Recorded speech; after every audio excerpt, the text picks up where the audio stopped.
They say the scariest monsters are the ones who live closest to us, the ones who wave from their porches, smile as they pass us, and watch us from their windows long after we've gone inside. Tonight you're going to hear 3 real stories about neighbors, who were much more than just neighbors. Some were watching, some were hiding, and some were waiting. These are 3 very scary, true neighbor horror stories. And trust me, after tonight, you'll never look at the house next door the same way again.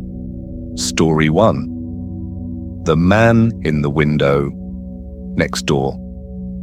You know that feeling when you move into a new place and tell yourself, this is where my real life starts. Yeah, that's exactly what my fiancé and I thought. And it's exactly what got destroyed. My name is Mike. And if you're watching this, I want you to imagine something with me. You finally buy your first house. You sign the papers. You take pictures with the keys. You talk about where your future kids might sleep. But within 2 months, you're packing everything back into boxes because the man next door has made it very clear, without ever touching you, that if you stay, you might die. That was our reality. And it all started with a window. We bought a small 2-story house in a quiet, generic suburb in Georgia. We were an Asian couple in our 20s, and honestly, we just felt lucky. The kind of lucky where you keep saying, is this real? Did we actually do this? The house itself wasn't anything special. A cheap fence cutting off the backyard from the rest of the world, a small patch of grass that pretended to be a lawn, and rows of nearly identical houses lining the street. But to us, it meant freedom. It meant our place. It meant the beginning of something. The first few days felt exactly how you'd want them to. We unpacked, argued about where the couch should go, laughed while eating takeout on the floor because the dining table wasn't assembled yet. We met some of the neighbors too. On our right, there was this older couple, sweet, soft-spoken, the type who wave every time they see you and ask if you're settling in okay. Across the street, a middle-aged guy came over just to say hi and welcome us to the neighborhood. It felt wholesome, safe. But on our left, there was that house. From the outside, it looked normal. Clean siding, a car in the driveway, curtains drawn, but that was the problem. The curtains were always drawn. The house always looked dark, even in the middle of the day. No footsteps on the driveway, no doors opening or closing, no voices, no movement. If not for the car, I would have assumed the place was empty. Then one afternoon, I learned just how wrong that assumption was. We were bringing groceries in from the car, walking back and forth from the driveway to the front door, when my fiancée slowed down next to me. In a low voice, she muttered, "Mike, don't look too obvious, but someone's staring." Of course I looked. Subtlety was never my thing, and that's when I saw him. Behind the front window of the house to our left, partially hidden behind the curtain, was a man, just standing there. Half of his face visible, eyes completely locked onto us. He wasn't smiling, he wasn't frowning, no expression at all, just watching. It was so still and unnatural that for a second I thought it was a mannequin. But the slight tilt of his head, the way his chest rose and fell, no, this was a real person. And the second he realized we were looking back at him, he stepped away from the window and vanished into the darkness of the house. No wave, no nod, nothing. My fiancée and I exchanged a look, and I tried to play it off. "Probably just a shy neighbor," I said. "Or awkward." We laughed it off, but there was something about that blank stare that stayed in the back of my mind. The days that followed didn't make me feel any better, because we started seeing him more, not outside. That would have been normal. No, we always saw him inside, always framed by those windows, always still, always staring. When I left for work in the morning, I'd sometimes glance at his living room window, and there he'd be. When my fiancée went to get the mail in the evening, she said she once saw him in an upstairs window, just standing in the shadows, eyes fixed directly on her. But every single time we noticed him, he disappeared as soon as we looked back. Like a kid caught doing something wrong. Except this didn't feel childish. It felt calculated. I kept telling myself I was overthinking it. New house, new environment. Your brain looks for danger where there might not be any. That's what I told myself anyway. Until the night he stopped hiding behind curtains. It was around midnight. I had just turned off the bathroom light and was walking past our bedroom window. Our bedroom faced his house directly. Out of habit more than anything, I glanced out and almost jumped back. He was in his upstairs window, no curtains, no partial angle, just him. Standing straight, face fully visible, staring directly into our bedroom. His face was so still that for a moment I wondered if I was imagining it. But then, in the faint glow spilling from somewhere in his room, I watched him blink. I froze. For a few long seconds we were just locked. Me in the dark of my bedroom, him framed in his window across the narrow gap between our houses. The moment he realized I clearly saw him, he stepped backward into the dark, like he was being pulled back by invisible strings. I exhaled the breath I didn't know I was holding. When I told my fiancée, I shrugged it off with a half laugh. "Oh, great! Our neighbor's a creep," we joked. But beneath the joke, we both felt it, that heavy, quiet unease. The next morning, there was a knock at our front door. I opened it to find him standing there, the man from the window. Seeing him up close was weird. He looked normal enough, maybe late 40s, early 50s, slightly messy hair, average build. But there was something about his smile that bothered me. It looked practiced, like he had rehearsed it in a mirror. "Hey there," he said, extending a hand. "I'm Gordon. I live next door." We shook hands. His were a little too warm. He apologized right away, said he hadn't meant to look like he was spying the night before, that he'd been putting something on the window ledge and accidentally looked into our room. He kept smiling as he talked. Smile, smile, smile, even when there was nothing to smile about. I didn't fully believe him, but I also didn't want drama with the guy living right next to us, so I said it was fine, told him not to worry about it. He nodded, smiled again, and went back to his gloomy house. When I shut the door, I told my fiancée. "He seems, kinda nice but weird. I don't know."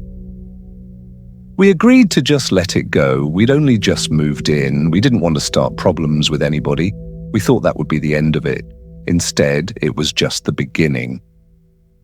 The first time my fiancée woke me up in the middle of the night, I was half convinced she was dreaming. "Mike," she whispered urgently, shaking my shoulder. "Someone's in the yard."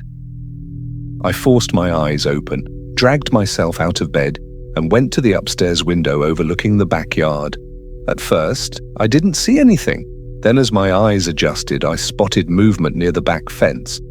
There was a man walking around our yard, slowly, not rushing, not sneaking, just roaming. He came closer to the house, head turning like he was searching for something. The shape, the height. He looked like a full-grown man, not some teenager messing around. Without thinking, I yelled, "Hey!" The figure stiffened, then walked quickly toward the gate, opened it, and slammed it shut behind him. I didn't go outside. I didn't check the yard. We didn't really own anything out there yet besides a few gardening tools. But what bothered me wasn't what he could have taken. It was what he might be planning. We tried to go back to sleep, but every tiny sound became suspicious. Every creak of the walls sounded like footsteps. And then, a few nights later, it happened again. This time, I heard it too. A scraping sound, metal against metal, a soft, intermittent clinking, like someone fiddling with something they weren't supposed to touch. My fiancée's eyes were wide open when I turned to her. "You hear that, right?" she whispered. I nodded. We both went to the window, and there he was again. Someone was in our backyard, hunched near the gate. I couldn't see exactly what he was doing, but his posture screamed intent. Anger overruled fear. "I'm calling the cops," I shouted out the window. The man stopped what he was doing, walked briskly out of the gate, and slammed it behind him again. But this time, I saw enough of his face and posture to be sure. It was Gordon. "Gordon!" I yelled into the night. He didn't look back, didn't say a word, just kept walking like nothing had happened. That was the moment I snapped. I threw on a hoodie, went downstairs and stormed out of the house. My heart was pounding, but there was also this quiet rage building in my chest. I walked directly to Gordon's door and I knocked, hard. He opened it within seconds. Too fast, like he'd been standing right there, and of course, he was smiling. "Hey, Mike," he said casually. Like I'd dropped by for a beer. I told him I'd seen him in our yard. Asked him what the hell he was doing. He started laughing. Actually laughing. "Oh, that? Yeah, that was me," he said like it was no big deal. "There are these kids in the neighborhood who jump fences at night. They came through my yard and into yours. I was just chasing them off. Happens all the time. You'll get used to it." He said it all with that same stretched smile, like his mouth hadn't received the memo that nothing about this was funny. But his eyes were dead serious. There was something boiling underneath, something angry, something hateful. I didn't believe him, not for a second, but it felt dangerous to push him that night. So I said okay, and went back to my house. The entire walk home, I felt his eyes on my back. Even after I closed my own door, I didn't feel like I was inside anymore. I felt like I was still in his line of sight. The next day, he knocked again, this time with an invitation. Chinese food at his place, Friday night. The way he phrased it made it sound less like an offer and more like a test. "We should get to know each other," he said. "You're my neighbors now." My fiancé and I didn't want to go, but we also didn't want to escalate anything, so we forced ourselves to be good neighbors. We said yes. Friday came. We walked next door at 7 p.m. And the moment we stepped into his house, we both felt it. The air was off. The place was dimly lit, cluttered but not messy, like someone had stopped caring halfway through cleaning and never resumed. A sour, heavy smell lingered. Old alcohol, sweat, something stale. Gordon was already a few drinks in. He swayed a little as he walked, wine glass in hand. "I ordered a bunch of Chinese food," he said, laughing. "Figured you guys would like that, you know." He winked like he'd just said something clever. There was a pause. My fiancé and I exchanged a glance, both forcing polite smiles. We offered to help set the table when the food finally arrived, but he almost snapped. "I got it," he said sharply, then added softer, "Your guests." The whole dinner was tense.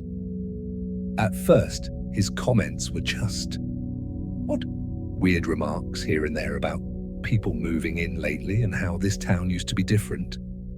But the more he drank, the more those comments turned from vague to sharp. He started talking about how the town used to be all white, how things had changed too fast, how some people don't really belong here.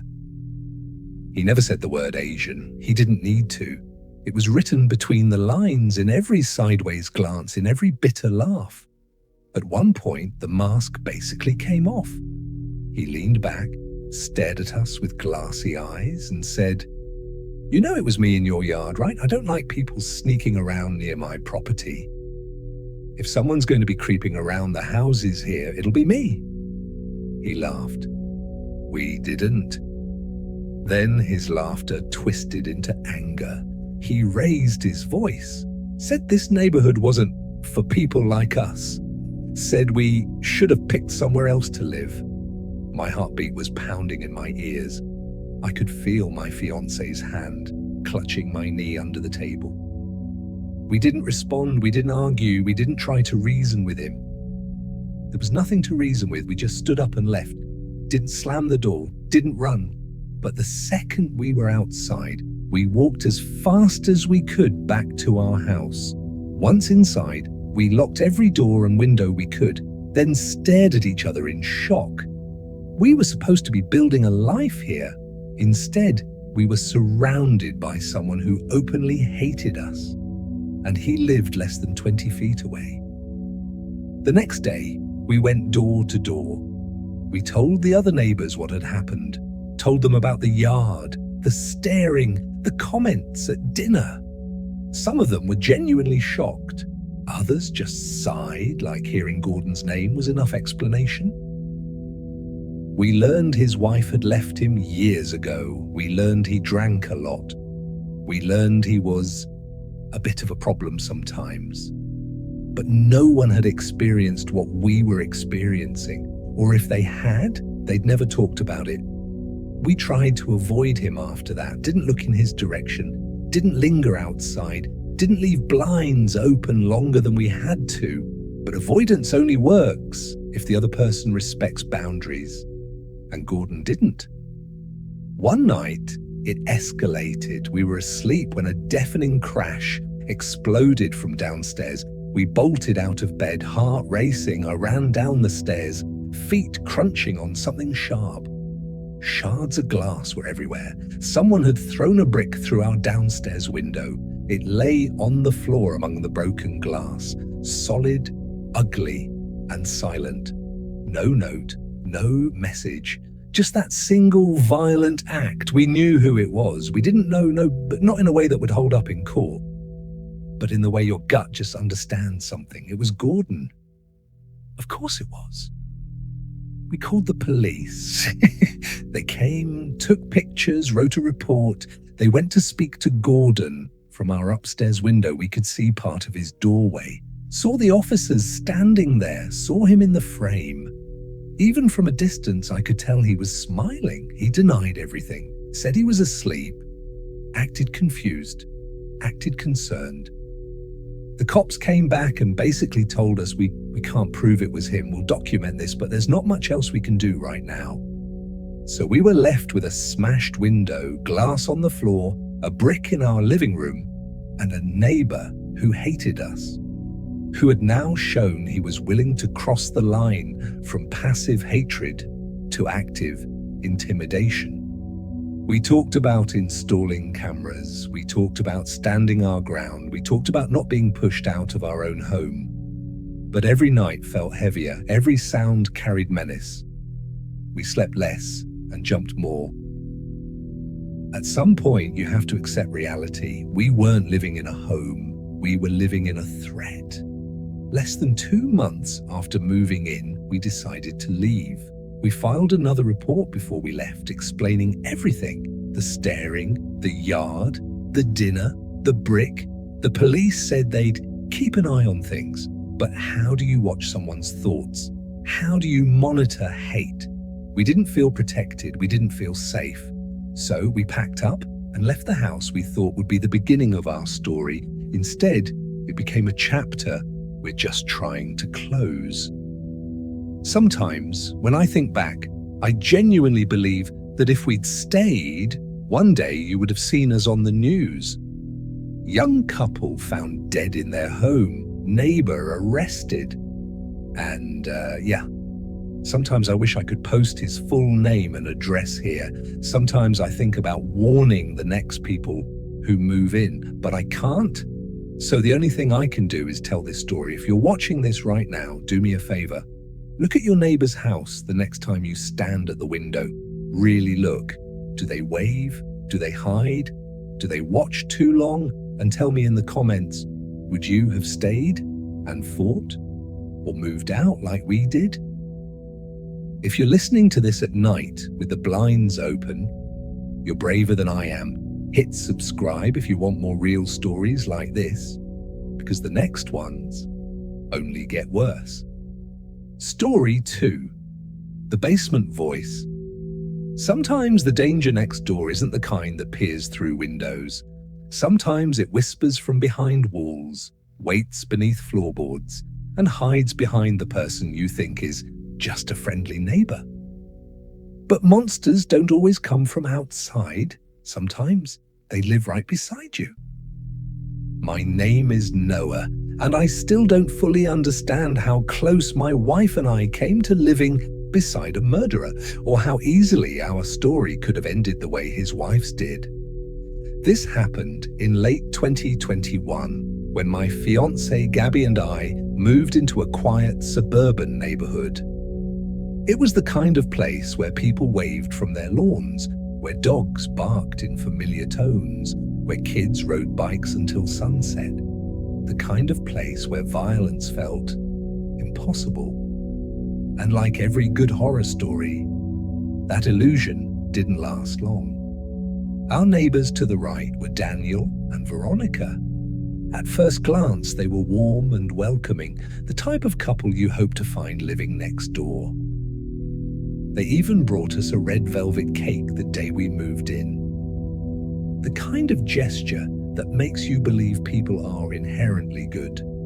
I had no idea that that same cake was baked by a woman who would soon be fighting for her life in the basement of the house, right beside mine. The arguments begin. The first sign something was wrong came at night.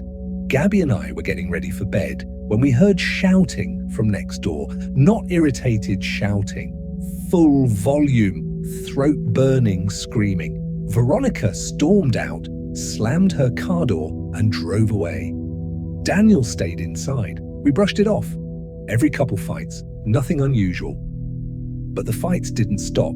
They increased, escalated, turned sharp and violent. One night we heard something heavy slam against a wall, then silence. The kind of silence that makes your stomach drop because silence means something happened. But we weren't supposed to get involved, right? That's what people always say. It's not your business. Sometimes that mindset kills people. Veronica's sudden disappearance. A few days later, Veronica's car vanished. Not driven occasionally, not moved at odd hours, gone. At first, I assumed she left after a big fight, but days passed. Then a week, then 2. No movement, no car, no Veronica. Daniel, however, was still there, going in and out with a strange nervousness, avoiding eye contact, forcing smiles that looked glued on. Gabby whispered to me one night, "Noah, I don't think she left willingly." And I felt it too. That cold, crawling suspicion like something rotten lived inside that house. The lie at the door. Against Gabby's warnings, I went to Daniel's door to ask about Veronica. It took him nearly 3 minutes to answer. When he finally opened the door, he was sweating. Not "I just worked out" sweating, but terrified sweating, guilty sweating. I asked where Veronica was. "Oh, she went out of state. Her mom's sick. She's taking care of her." Lie, instant lie. You can hear truth, you can feel lies. Then a voice screamed from inside the house. A woman's voice, a desperate, muffled plea, a cry for help. Daniel's eyes widened. He stuttered. "A hummy movie upstairs. Forgot to pause it." Movie. A movie that screams for help. I left without challenging him, but my heart was pounding so loudly I swear he could hear it. I told Gabby everything. She grabbed my arm and whispered, "Noah, call 911, now." And I did. Sometimes the one call you hesitate to make is the one that saves someone's life. The police arrive. Minutes later, police cars flooded the street. Sirens tore through the quiet night. Neighbors stepped outside in confusion. Daniel was pulled out of the house in handcuffs. Veronica was carried out on a stretcher, bleeding, trembling, barely clinging to life. Gabby covered her mouth with her hands. I felt my knees weaken. We later learned the truth. Daniel had been keeping her in their basement, assaulting her, starving her, beating her. I won't finish that word out of respect, but you understand. And the night I knocked on his door, the scream I heard was because he stabbed her 5 times for making noise while he answered the door. I still feel sick remembering it. Veronica didn't survive. She died hours later. The thought that she screamed while I stood inches away on the other side of the door. It haunts me.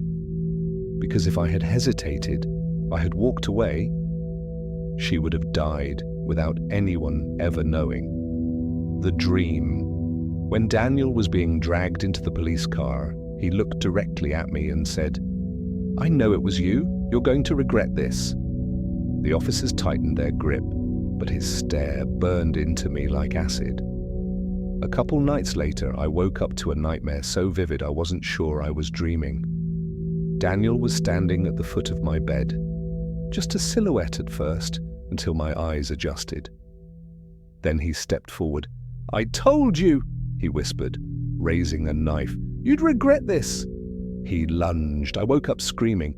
Gabby grabbed me, terrified, but I couldn't tell her. Not then, not with everything so fresh. It was only a dream. But it was the exact last sentence he shouted at me before being shoved into the police car. That's not a coincidence. That's trauma. Even after he went to prison, his shadow stayed in our house. We eventually moved. But sometimes, late at night, I feel something watching me from the doorway just like he did. It's not real. I know that.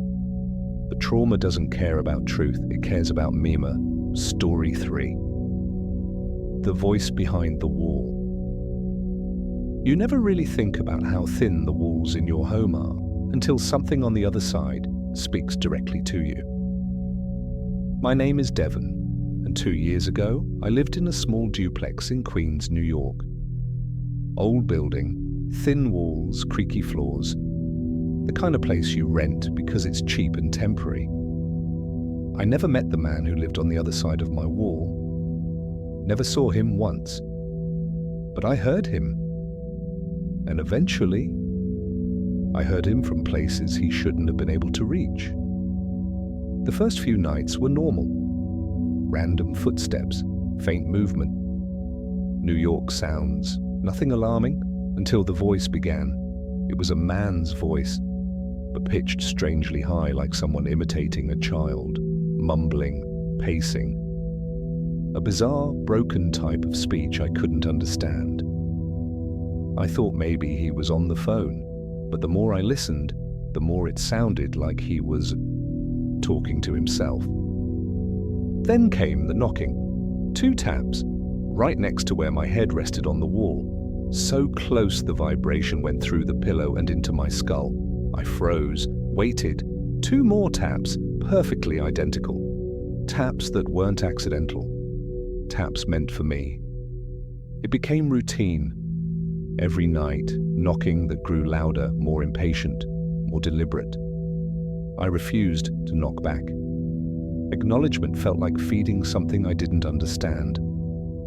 But the night everything changed. I wasn't even trying to sleep. I was lying there, scrolling my phone, when I heard the voice again, that high-pitched impersonation of a man. This time, it whispered through the wall. "What are you doing in there?" My breath left my lungs. I sat upright, shaking. This wasn't mumbling. He was speaking to me, directly, intentionally.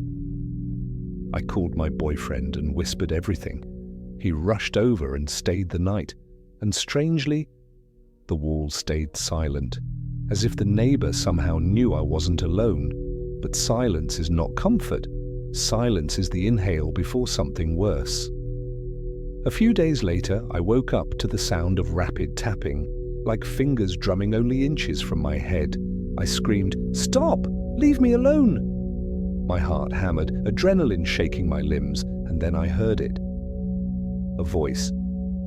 Not high-pitched, not muffled, not behind the wall. A man's voice inside my bedroom. Go to sleep.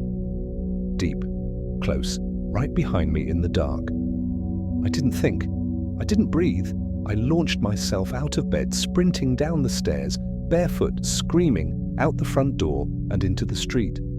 A nearby neighbor came outside and let me call the police. I waited, shaking, until officers arrived.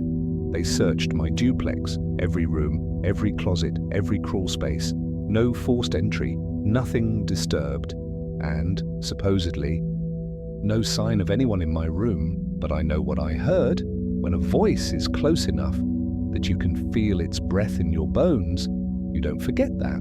I broke my lease within the week. My boyfriend helped me move every item out. I never slept there again.